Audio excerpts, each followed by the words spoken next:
South Korea thinking to launch F-35B in a helicopter carrier. South Korea has launched its second amphibious assault ship. Construction of the second Dokdo-class amphibious assault ship, named Marado. Large amphibious assault ships like the Dokdo-class are sometimes referred to as aircraft carriers. That's because a few months back reports emerged that South Korea is thinking of refitting the vessels to be able to carry the F-35B Joint Strike Fighter. I understand that the military top brass have recently discussed whether they can introduce a small number of F-35B fighters and operate them aboard the new ship that has already been deployed and one to be additionally built, a South Korean military source told Yonhap news agency in December of last year.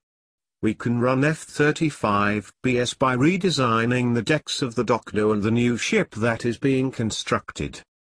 This is certainly apt in the case of Japan's Izumo-class helicopter destroyers.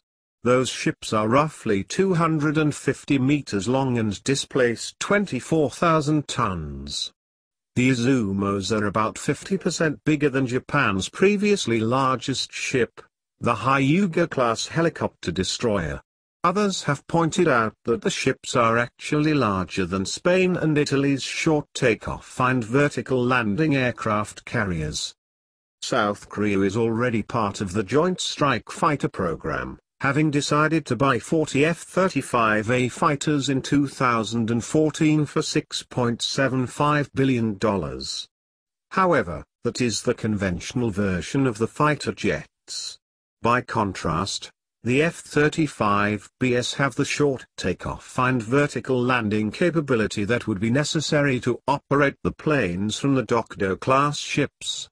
Thus, if South Korea decided to move forward with the plan outlined in the Yonhap report, it would have to purchase F-35Bs, along with reconfiguring the amphibious assault ships to carry fixed-wing aircraft.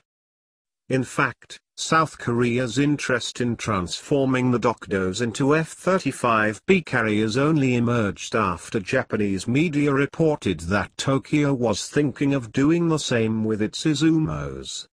Then, Turkey also expressed interest in adapting its amphibious assault ships to carry F-35Bs. The helicopter carriers would have to undergo significant renovations to be able to carry the F-35Bs. In fact, Robert Farley has suggested that the Dokdos probably could not be converted to F-35B carriers without losing their amphibious capabilities.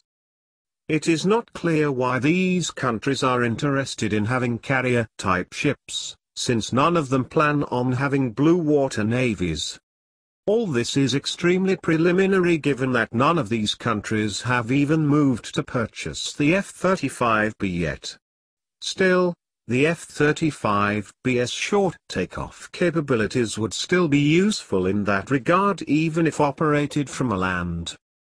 Thank you for watching. Please like, share, comment, and subscribe.